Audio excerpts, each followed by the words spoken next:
Great. Well, thank you. And really, I'm honored to be introducing Anthony Capetillo, member of the Nez Perce tribe and an aquatic invasive species biologist. Anthony and I had the pleasure to meet over 2 years ago, and really Anthony's perspective and tying it together to what human interactions mean with the land and really the value to future generations is so impactful. And so so pleased and honored that Anthony could be a part of this. And with that, I'll turn it over to you, Anthony. Thank you.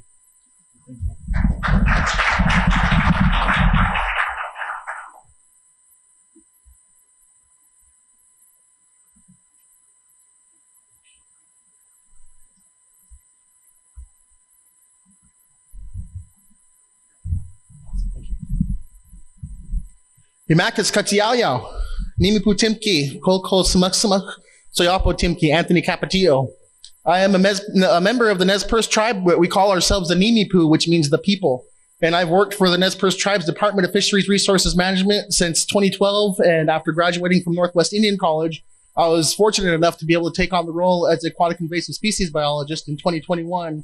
And I want to take this time to really thank Justin Bush and Blaine Parker and Teresa Thum and some of the other people, because they were really, really instrumental in helping us kind of not only decide kind of how important the tribes are in getting involved in this work, but in connecting with people throughout the region and kind of making sure that our voices are heard and that our concerns are validated and that we're able to get into this game, because we have a lot at stake here and we have a lot to lose, and our identity is in jeopardy when it really comes down to it. And so for the Nez Perce tribe, our aquatic invasive species program, we're actually stationed in Lapwai, Idaho, but we have a big focus and a concern on how aquatic invasive species, especially with the quagga mussels coming up in southern Idaho, how those are impacting our natural resources, our traditional cultural resources throughout our usual and custom homelands, which you can see here outlined as ICC territory. And that's our usual and custom homelands before any of the treaties were enacted. And so as time kind of went on, in the 1855 and 1863 treaties, we ended up losing a lot of land. And when we lost all that land, you can see all the access that we likely lost along with it. The access to land, the access to water, the access to our culture and our identity. And so at this point in time, we can only imagine just what it was that we did lose and how that impacted us today. And when you really want to look at it, there's a lot going on. And there used to be a tribe from the Nimipu. We had a band of Nez Perce on every single one of these tributaries, and not all of them are showing here, but there are hundreds of tributaries in our usual and custom homelands. But we used to have a band of Nez Perce on each one of those areas, and I'll come back to that again later. But it's really important to understand that and how little land we have left and how it's expected to support our communities, even though we don't have a lot of resources in those areas that can really sustain us the way that we'd like. And so when we start looking at how aquatic invasive species and other invasive species, not just the aquatics, the invasive species on the land have already changed how indigenous tribes interact with and build the relationships and maintain those relationships with the land. And as these aquatic invasive species become more and more apparent, and as climate change conditions continue to support their success while impeding the success of native species, we're noticing that these aquatics, they're messing with the indigenous relationships with the water as well, and the way that we use the water and how we maintain those relationships and those balances. And so it's really important for us to really take a deep look at what's going on within our usual and custom homelands, which you can see here outlined in blue now. And what we have up here aren't all of the aquatic invasive species in our region, but these are the ones that we're most focused on right now, even though we can't necessarily address everything that's up here right now because we're really limited in our capacity and funding. So we're trying to focus on what's impacting our salmonids the most right now. What's the biggest threat?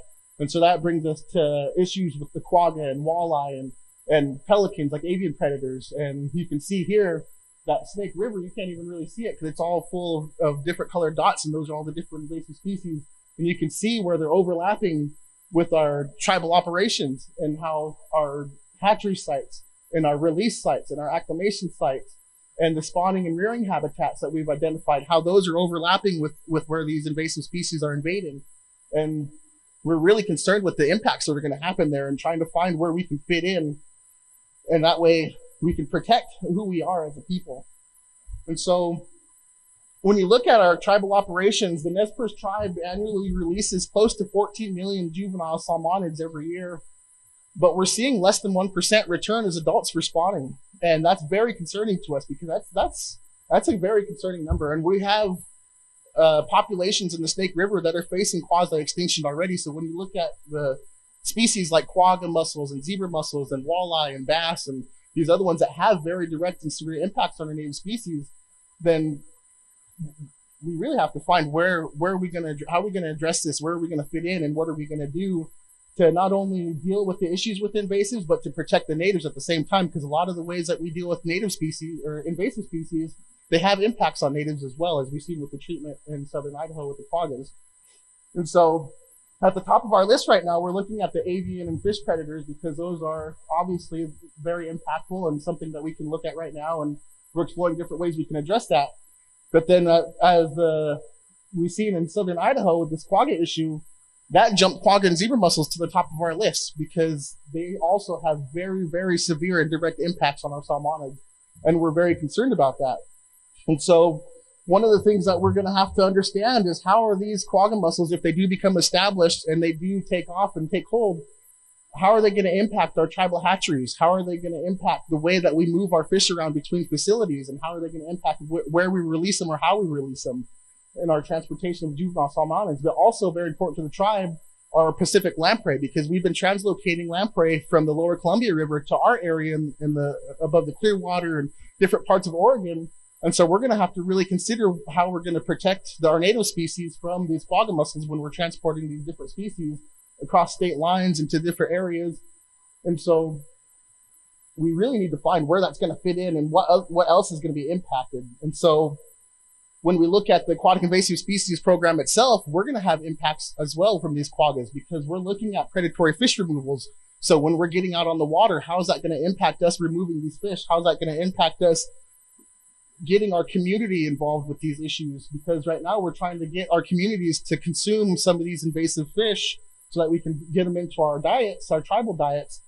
But there's recent studies that are showing zebra mussels are causing issues with extra mercury. They're influencing more mercury in some fish.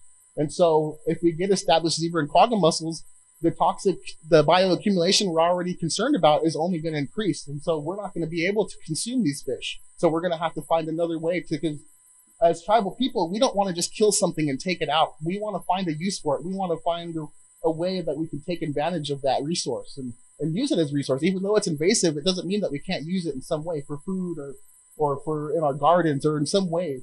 But then there's also the issues with toxic algae, because quagga and zebra mussels have relationship with toxic algae. And in our area, we're getting toxic algae blooms almost on an annual basis now. And these quagga and zebra mussels are only going to make those issues worse. They're going to show up. The toxic algae is going to come sooner.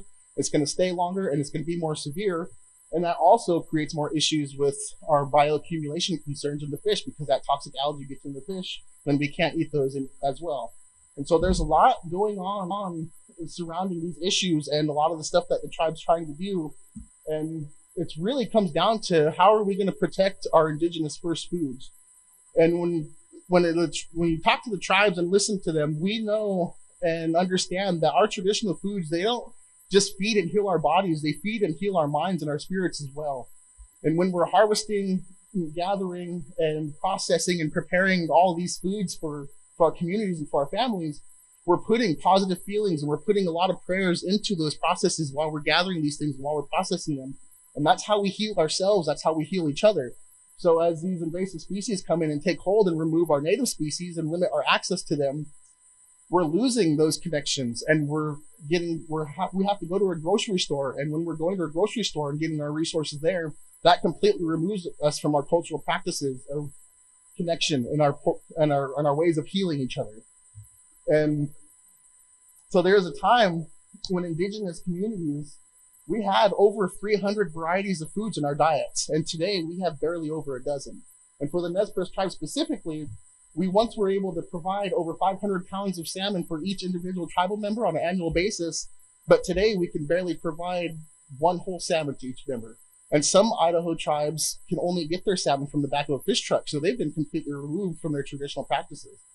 and they don't have those connections no longer. And it's very sad to see that, because you can see the emotions that come along with that, having to go and get their resources from the back of a truck rather than going to the river where their ancestors used to get them. And so you can really see why we struggle with our mental and our physical and our emotional health, because we're starting to rely on foods that they're unnatural to us, and they don't fulfill our obligations as First Nations people, and they don't feed our spirits, and they don't help us heal ourselves or each other. And so that's why it's important to protect these first foods. And when we get into it, when we're looking at issues that are coming with quagga and zebra mussels specifically, if they become established, we're going to continue to lose our family and our cultural history. We're going to continue to lose our language. We're going to lose our ceremonial locations. We're going to lose cultural practices. We're going to lose ways to express ourselves through our cultural art forms, like our storytelling, our basket weaving, our beading, even our songs and our dancing. A lot of that stuff is specific to the different areas that we go to. And so if we're removed from those areas and we no longer have access there, those are the aspects of our culture and our identity that are going to go away with those. Because we already know, as salmon people, as Nimi Poo salmon people, once the salmon are gone, our people are gone too. And that's kind of how that lines up, because when those salmon are gone, it's going to be a domino effect. All of our other resources in the water and on the land are going to be affected. They're going to be impacted. It's going to be harder to gather them. It's going to be harder to find them. Not only that, they're not going to be as healthy as they once were, so they're not going to sustain us the same way. And so it's really important for us to understand that we have to be involved in this work to protect our first foods. Because if we lose what little we have left, we're going to lose those specific areas. Because as I mentioned before, all those tributaries used to have a band of Nimipu on them. So those were specific to certain families. So as we were removed from those areas, those families lost their ties to those areas. We lost family history. We lost cultural identity in those areas. We were losing our ability to know how to create tools that are specifically used in those areas. And when we're losing that ability, we have to find a way to remember how to create those tools, remember how to use those tools. And it's a big struggle if you don't actually have the physical materials that we use, or if we have to find another resource to create those tools and have to use them in a different area. Because then it doesn't really work the same, and it doesn't feed our purpose as stewards of the land the same. And so we really need to be able to look at these things and understand that now we're left with a handful of areas where once we had hundreds of areas that would sustain each of those families. But with these handful of areas, we're expected to support thousands of people now. And it's not just tribal members, it's tribal and non-tribal that we're supporting with these limited areas and these limited resources. And it's really hard to do. And so as we kind of keep going through this, you can see where we start to lose our opportunities to build within our culture and to evolve within our culture, because we're no longer able to share those different aspects that we're talking about now. When we're sharing it with our youth and we're sharing it with other communities, that's how we're able to evolve, and that's how we're able to grow with our surrounding environment. And I really like to point at my middle child, because she really is the main thing, because this is another example of a lot of the areas that we're going to. But my middle child here, she is a really good example of how we learn and how we grow and how we evolve with our surrounding environment. Because before she was even able to walk, you can see in that picture there, the salmon is bigger than her. Before she was even able to walk, she was already being engulfed in our culture and our practices. We're going hunting, we're going fishing, we're going to ceremonies, we're talking about our traditional, our oral history and the importance of being stewards of the land and how to fulfill those obligations. And she's already learned that she has to maintain a great respect and a great connection and relationship with her surrounding environment, and how important that is. And she's learned that water is life. She's learned that we only take what we need. She learned that if someone else is in need, then we provide it. We don't ask for anything in return. And she understands how important it is to sit quietly and listen to her surrounding environment the same way that she does when she sits and listens to her elders and learning from them. And nowadays, she's even starting to learn how are we going to address these invasive species in ways that are going to not only protect our culture, but promote the success and promote the balances that are needed throughout our environment, so that we can have these successes and so that we can continue to pass them down through the generations. Because everything, as tribal people, everything we do today, we have to consider what the impacts are going to be 7 generations down the road. And we always have that in mind. What are the impacts of what we do today going to do to 7 generations down the road, our children's children's children? and how are they gonna live through, or how are they gonna suffer because of our actions, and how are we gonna protect them? Because these are not our resources. We're just borrowing them from our children. They're not our own. We're just taking care of them until our children grow old enough to take over for us, and it's their turn to take care of them for their children. And so when you look at it, like even with all of these losses and all these hardships and everything that's been going on with indigenous communities, we are still extremely valuable in the fight against aquatic invasive species and other invasives, especially with quaggas and walleyes and these ones that we're most concerned about, because we know that they can come in and completely crash native populations. And so how are we going to protect those? And when we look at it, the Biden initiative in 2022 stated that they're going to support the use of traditional ecological knowledge in federal decision making. And so we should be taking advantage of that now in the aquatic invasive species, because with our traditional ecological knowledge, we can help guide invasive species projects when they're looking at how different life cycles of species are vulnerable at different stages and how we can attack them in those areas. We can look at different relationships and balances that are throughout the environment and where we can put our finger in and disrupt some of these invasives that are coming in and limit their successes or just remove them altogether, so that way they cannot become established, or their establishment fails at some point down the line, and we create more of a bust than we have with the boom. And so there's a lot of stuff that can go on through our traditional ecological knowledge, and it doesn't just stop at the environmental level. It can go into the policy level too, because we can help build these response actions. We can help build these removals and detection plans. We can help in the rehabilitation in the wake of an invasive species removal, because a lot of these things, when invasive species come in and we have to do these treatments, the land's not going to rehabilitate itself. A lot of times we have to go in and do the work ourselves, and the tribes have a lot of knowledge on how to do that. So we need to be taking advantage of that and understand that there's a lot going on out there that we not only we don't understand, but we're not taking advantage of. And for the Nez Perce tribe, we're still learning from our native species, like the lamprey. There was a time when we thought that, oh yeah, these lamprey as juveniles are staying in our upper tributaries for like 6-7 years maybe, but there's evidence out there suggesting that they're staying out there twice as long before they head out to the ocean to grow as adults. And so there's a lot that we still have to learn from these species. So protecting them from invasives like quagga is even more important now, because we're going to lose, just like when we lose an elder, once all the knowledge that elder held is gone. So once the lamprey are gone, we can no longer learn from them anymore. So it's really important to really lean on all of the different coordination that we can have out there. And that's why I have listed here, because each of these logos here represents somebody somewhere that we coordinated with in some way, shape, or form in building this project, whether it was getting information and sharing data, getting access to land, or just helping each other create new contacts and sharing perspective and bouncing ideas off each other. Because there's a lot that tribes could probably do that a lot of state or federal agencies aren't going to be able to do. So it's really important to understand that and really look at it. And so the important takeaway, I think, is we're all in this together. And I've heard someone say that earlier before too. Like, we're all in this together. It's not just a tribal or non-tribal thing.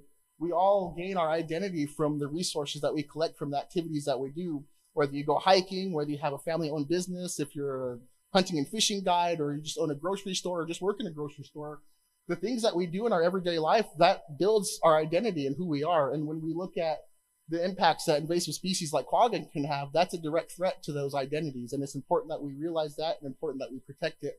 And at some point, we have to stop researching, we have to start doing. And so I think I really appreciate having this opportunity to come and share my perspective and as a Nimi Poo member, and the concerns that we have for our culture and our identity, because there is a lot that we do have at stake. And we are definitely interested in getting out there and sharing information with people, but as long as it's done in a respectful way to where we can build together, not just be exploited.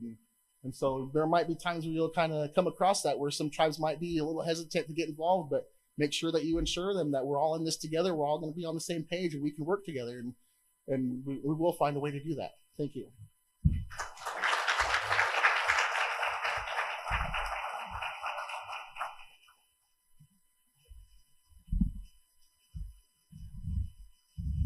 Thank you very much for that, Anthony. That was very informative and very impactful. I think really appreciate your thoughts and insights on this and what it's meant for your community.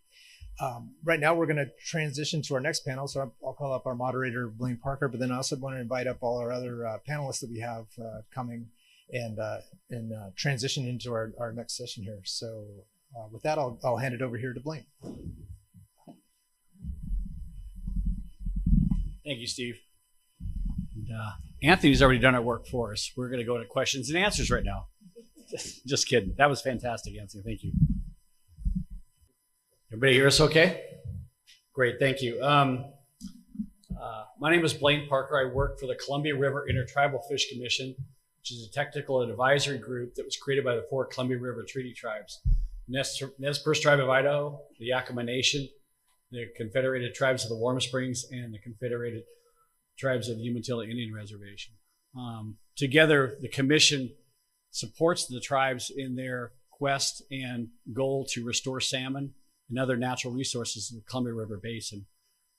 And as all of you have heard today and have commented today, that the reason we're here is this invader, this mussel that Mary so eloquently coined as a stupid mussel, which, you know, it has no feelings, but it has the ability to take everything we know and hold dear and turn it on its ear.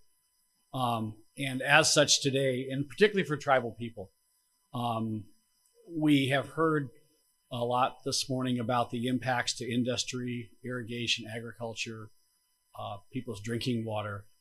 But as Anthony so eloquently pointed out, it's much deeper for the tribes of this region. And I can't add to that. And without further ado, I'd like to introduce our panelists today. On my immediate right is Donella Miller. She is the fish management manager, or fish science manager, excuse me, for the Columbia River Intertribal Fish Commission, and she is a Yakima Nation member. We have Laura Robinson, who is a policy analyst with UCUT, which is the United Columbia Upper Columbia United Tribe, excuse me there. Then we have Clark Watry, who is a biologist with Nez Perce Tribe and also an invasive species lead. And obviously we have Anthony Capetillo, who is such a fantastic speaker today, who is a Ninipu member and rounds out our panel today. Jeremy Takala could not join us today. He has prior commitments that required his need to be there in person. So what, you know, we were given some questions and some ideas to talk about here today. And, you know, one of the thoughts was, you know, what sort of actions are the tribes currently doing to prevent the presence or the introduction of mussels and other invasive species to their communities? And that was kind of a tough question because in a lot of ways, the tribes are not set up to do much about any of that. We don't have the funding. We don't have the infrastructure. We have the empirical knowledge and ecological knowledge about what should be there and how those processes work. But in many cases, staffing levels and funding is not sufficient to be out there as a point person or as a point entity to assess and look for the impacts of non-native species. And that's kind of one of our focal points today when we talk about this, is that I heard a lot today about people looking to the tribes to help us through this. But we need your help. We need the funding and the resources to be out there where we already are, which is on the rivers and in those basins. People are out there hunting and gathering. They're doing their research. They're working on fish restoration. They're already there. But they need the resources to enhance their ability to monitor and inspect and make sure that mussels and other invasives are not actually coming into those locations.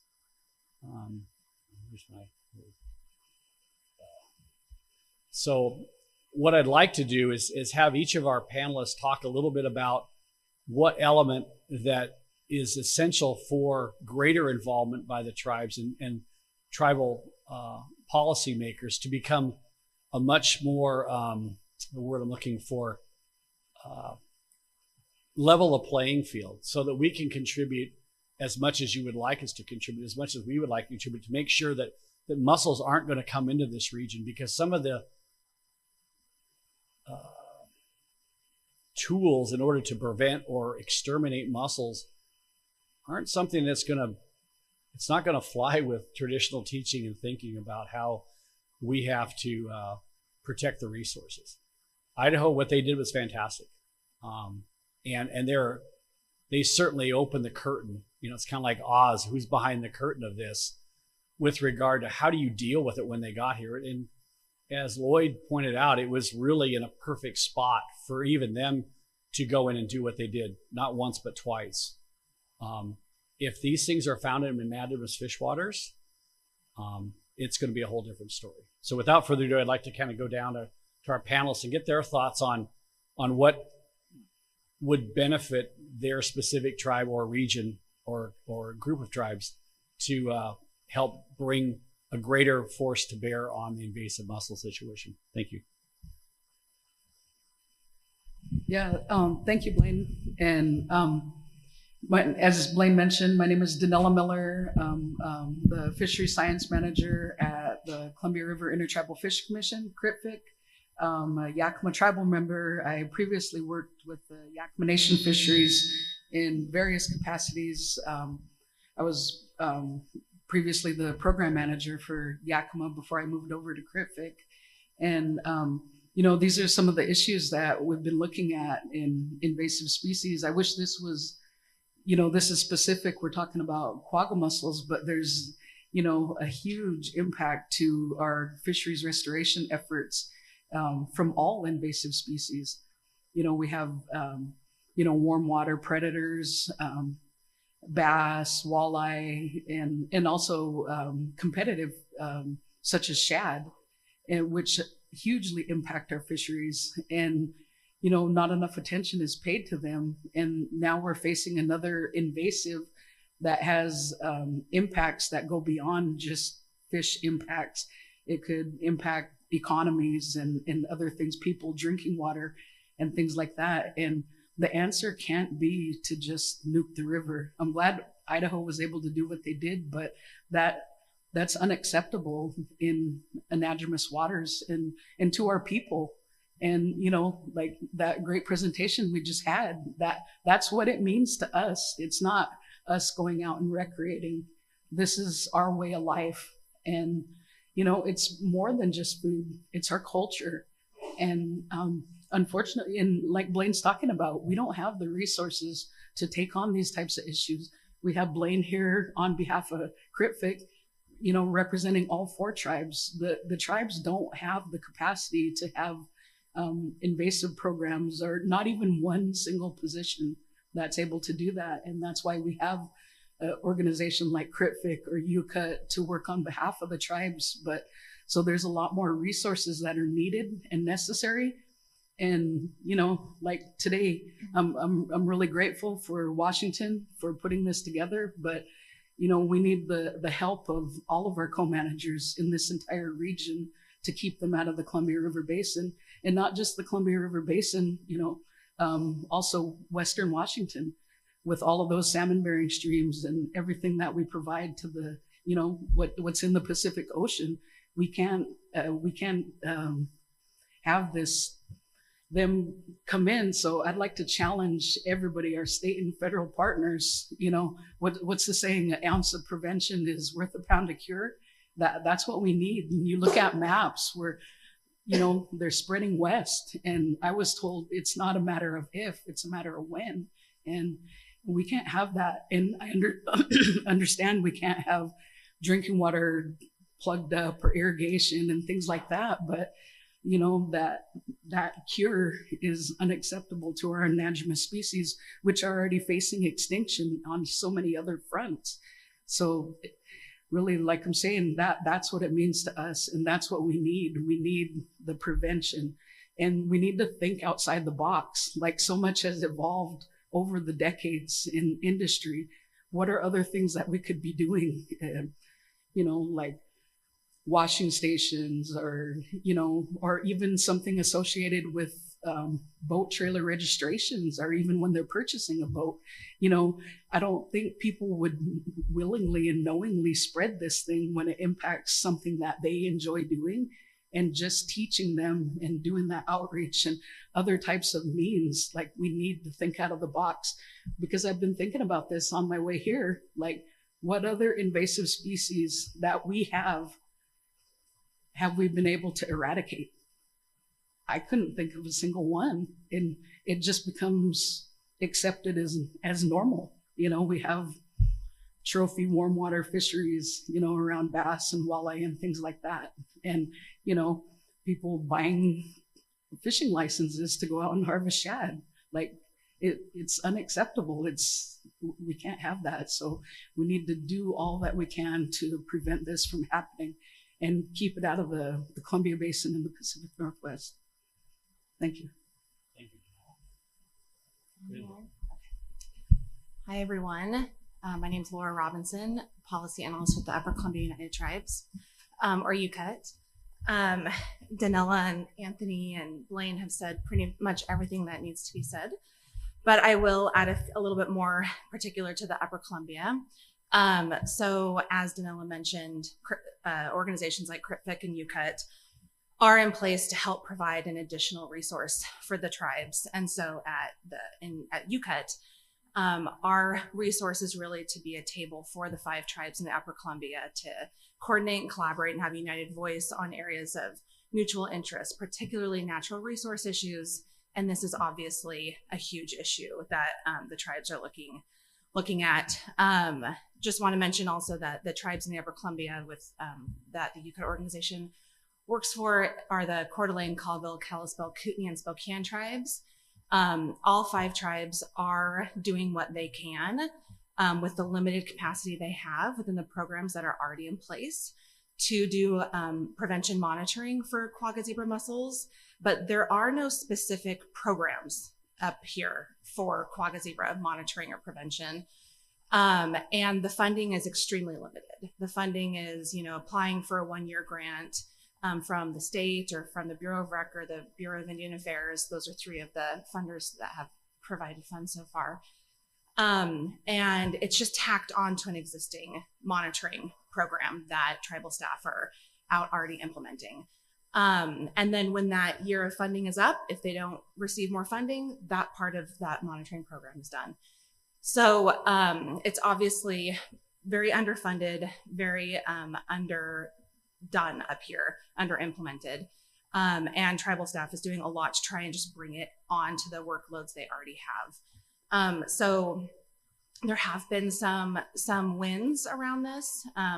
For example, the Washington Department of Fish and Wildlife with the Kalispell tribe have been able to provide or secure a 1-year proviso in the Washington state budget to allow for some additional monitoring in the Pend Oreille system.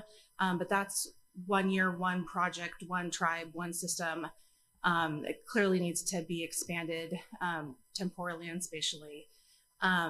So I also just wanted to mention that, like Donella said, the tribes are really the most crucial resource that this group and that folks that are doing regional policy and regional technical work as well should be utilizing at all times. The tribes are along the river. They've been connected to the river for millennia. They have staff that are out constantly working in the river, watching the system, seeing if there are changes, talking with anglers, getting anecdotal information. There are tribal leaders that are going down to the river for spiritual practices, that are interacting with their communities. There's so much knowledge that occurs within the tribal communities and their staff. And the state and federal agencies are further away from that, right? So there needs to be more consistent collaboration between all those entities to really ensure that all this knowledge that is within the tribes and their staff is really being utilized to its fullest extent. At that same time, there's this capacity issue, and we really would like to encourage that as this issue continues to be delved into, that we use existing forums, platforms. We find ways to all continue to work together in a way that doesn't add more burden to the tribes. One more note is just investment from tribes, federal, state agencies, and regional agencies on so much recovery of native fish, salmon, native mussels, invertebrates, etc. And that is all going to be in jeopardy when quagga zebra mussels reach the Upper Columbia, for example. For an example of that, in the Pend Oreille and Clark Fork system, there are 5 different fish passage facilities that are either now fully constructed and in operation or are underway.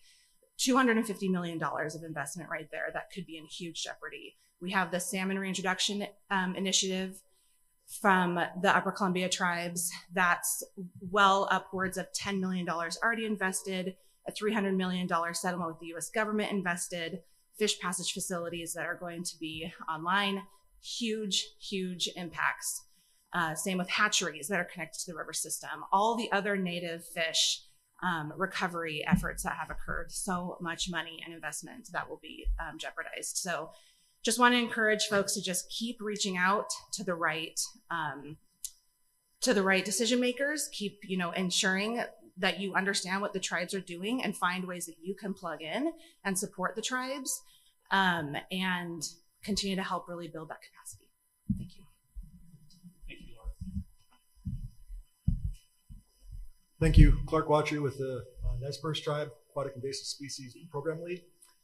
Kind of talking to what we just heard, Anthony and I are the Nez Perce Tribe Aquatic Invasive Species team at this point in time.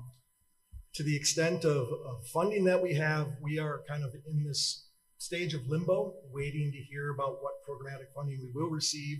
That really cobbles us in being able to plan and prepare for upcoming field season, for monitoring and work in the future.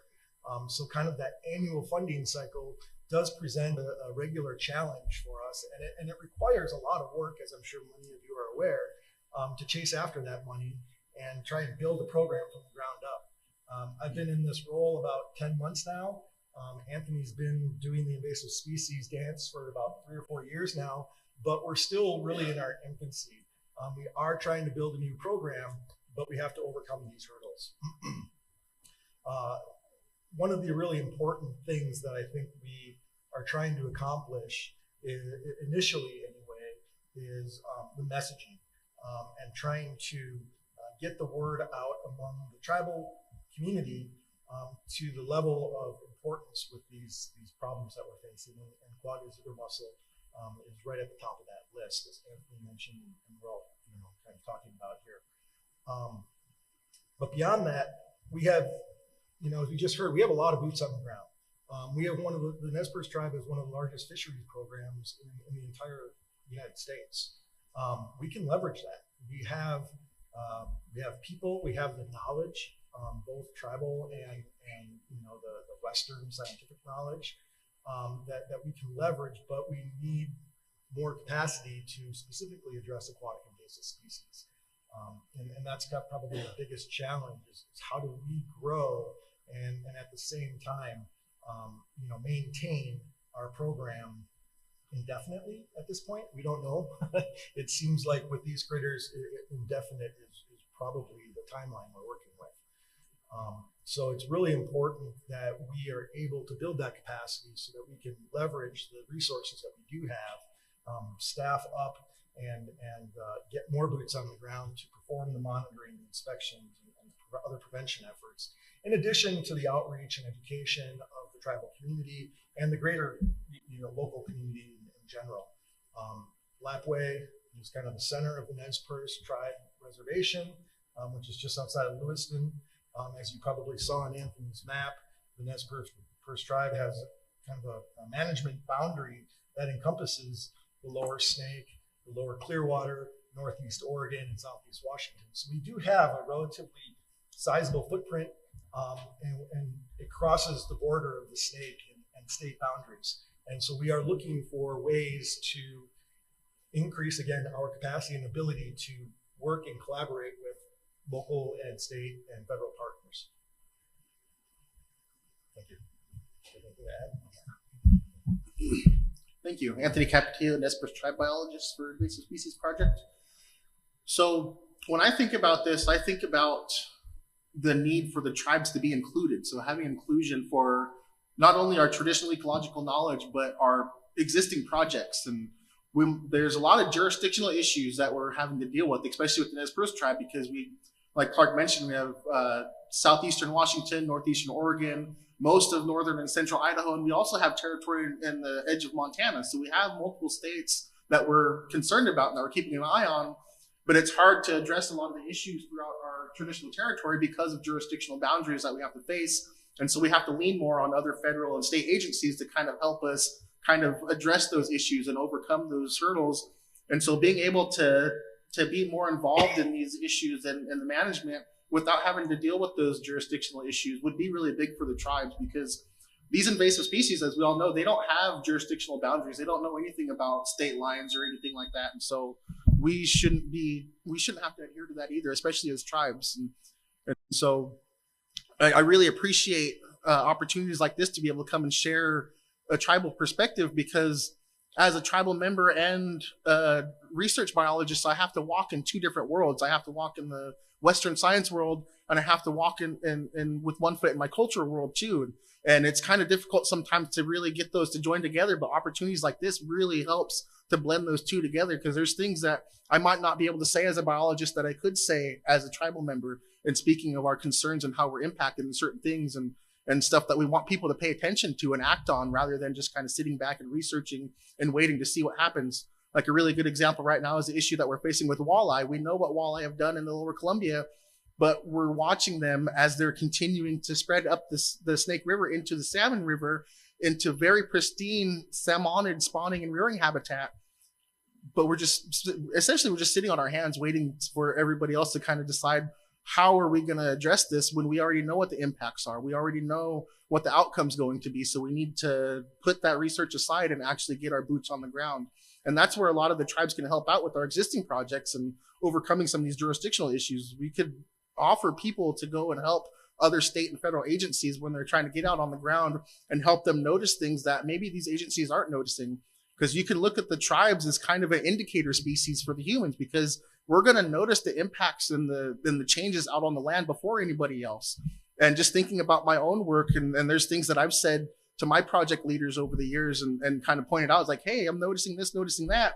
And since they were higher up on the food chain and I was just starting out, I wasn't heard a lot. But then as time went on and years went, we were able to see the changes in the salmon spawning, or in where they were going, or the timing that they were showing up, or how successful they were, just all these different little things. So the tribes really are the indicator species of the human world. So we really need to be listened to, and we really need to be more included in a lot of the stuff that's going on, not just in these. Well, I really appreciate these because we get to come and share, but it's important to also include our elders and our youth in these events also, because as the tribes, we don't just listen to one group or one person. We bring everybody together. We bring our elders together. We bring our youth together. We bring our experts for the culture, our experts in the Western science.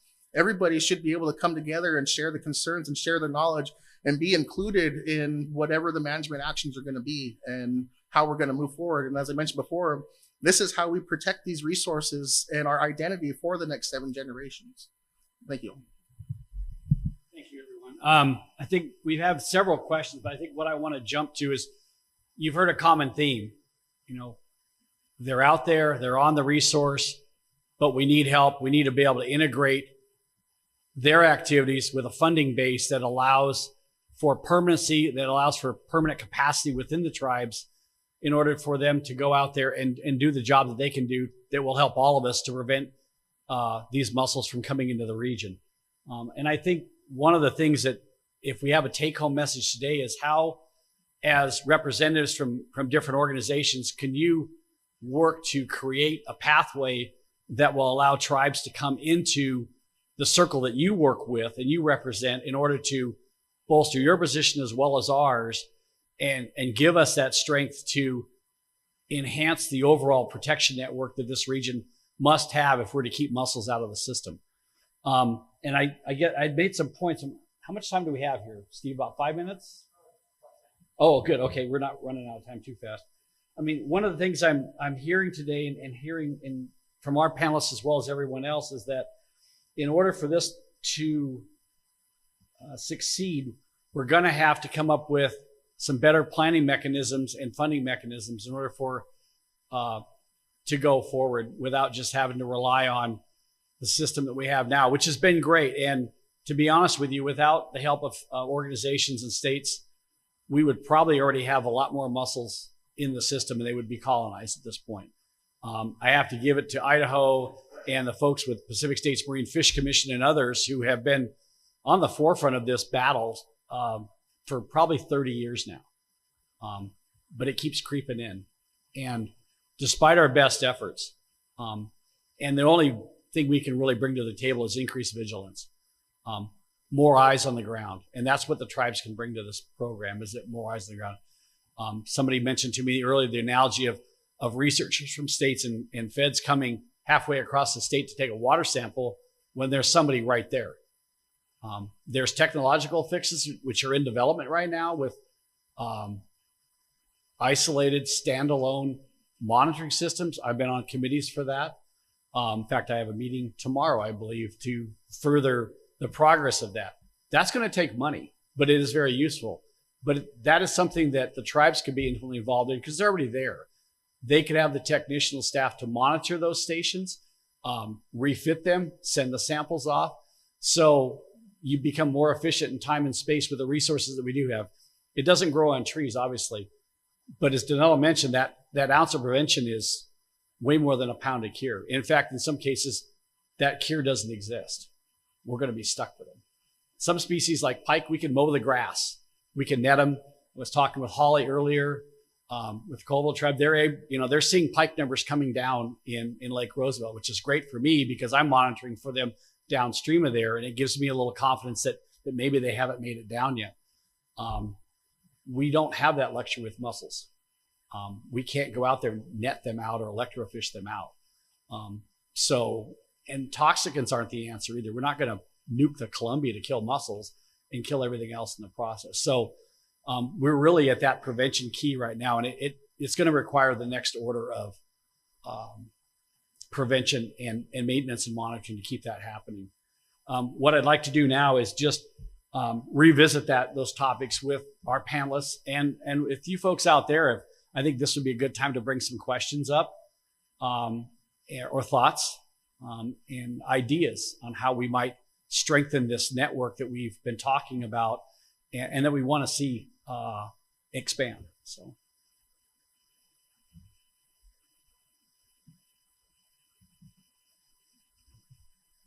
Kind of throwing it out there, panel and the audience. Kind of new at this gig, so you have to bear with me.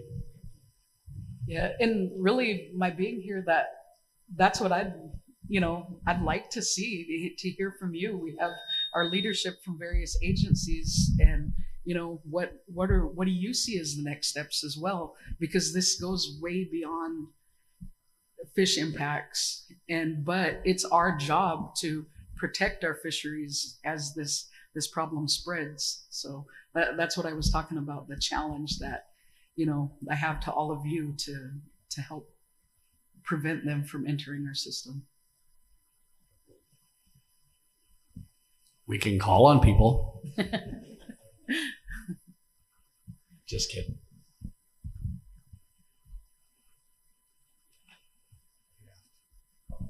Yeah, we have a question right here. Oh, excellent panel. I just, one thing I heard was providing the platform and everything to tell these stories, to give feedback, to be part of these solutions and everything moving forward. And as the Washington Invasive Species Council is always looking for more opportunities to do things like virtual webinars or do different workshops, or essentially create those spaces and everything to tell these stories. Do you have any additional feedback on other opportunities that you would like to see the council perhaps offer in the future that would help, again, tell those stories?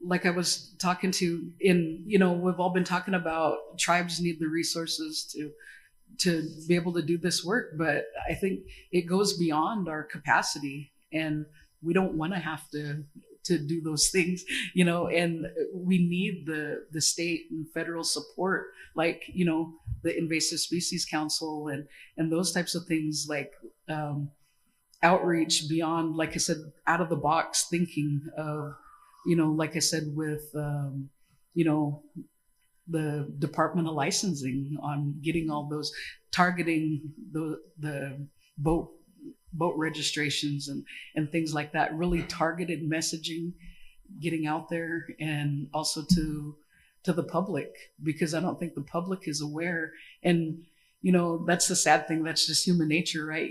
People don't care about something until it impacts them, and they don't realize what the impact could be, where, you know, to agriculture, hydropower, drinking water, and those types of things. Just having that really broad messaging coming out.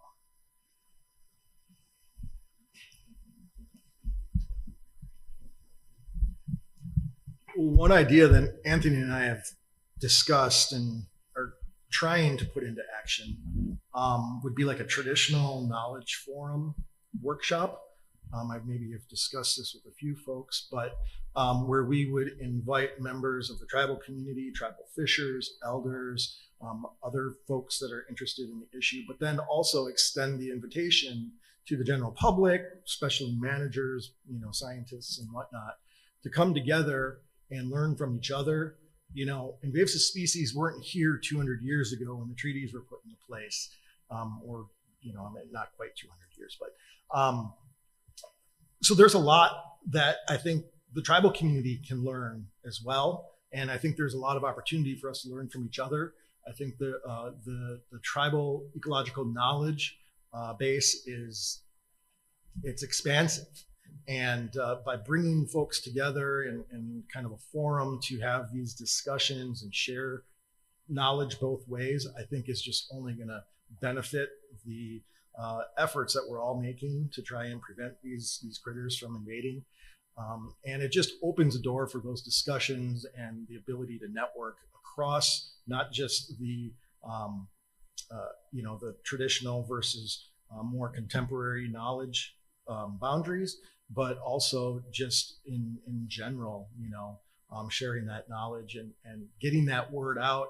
Once people within the tribal community and beyond are having these discussions, they take those discussions home, they share them with the kids, it ends up in the schools. You know, we are getting the word out and building that knowledge base, a new knowledge, shared knowledge base together. And so I think the Washington Invasive Species Council, we've also talked with the Native American Fish and Wildlife Society in trying to move this idea forward. So I think we definitely have some discussions, you know, to see if there's something more we can do along those lines. I just want to mention, I love that idea. I love this offer from the Invasive Species Council, because I think ultimately we've seen this with examples around Northern Pike and other issues in the Upper Columbia. The more that regional, federal, and state agencies are really plugged into what the tribes are doing and better just understand the work happening within the tribes, then the agencies who already know what types of opportunities for cost share or for grants or whatever, they can help identify where they can plug in with the tribes. It's a lot for the tribes to be going out and finding those resources on their own. And at the same time, when there is something already like the Invasive Species Council or other venues that exist where folks are coming to gain information and disseminate information as well, that's one of the key areas where people can go and get information directly and learn how to plug in. And there are people in this room who do that quite a bit with the tribes in the Upper Columbia, and really appreciate that. But that's a great example of how that the agencies can help build capacity. I wanted to relay one little thing that happened to me this last summer. I was out doing pike monitoring, and we were launching our boat, such as it was, because it's very small, because that's all we had it for. And I happened to look over, and there's a boat coming out of the water next to me. We're going in. And I started looking at the numbers, and I realized the guy was from Iowa. So I had to ask. It's like, what are you doing here? Oh, I drove out here to spend the summer fishing for pike minnow. I go, interesting. Did you happen to go by any boat inspection stations? And he goes, what are those? So I said, can we take a look? And Fortunately, his boat was clean, but this guy came from Iowa to go catch pike minnows, which, by the way, are a native fish in our system, but unfortunately, they become the bearer of bad news as far as salmon restoration. But there's a lot of other fish that eat just as many salmon. We won't go into that today. But I thought that, there's an opportunity that was missed here by the folks registering him. And I'm not picking on Washington. I'm just relating an opportunity here. That's that overlapping things that needs to happen at the individual level,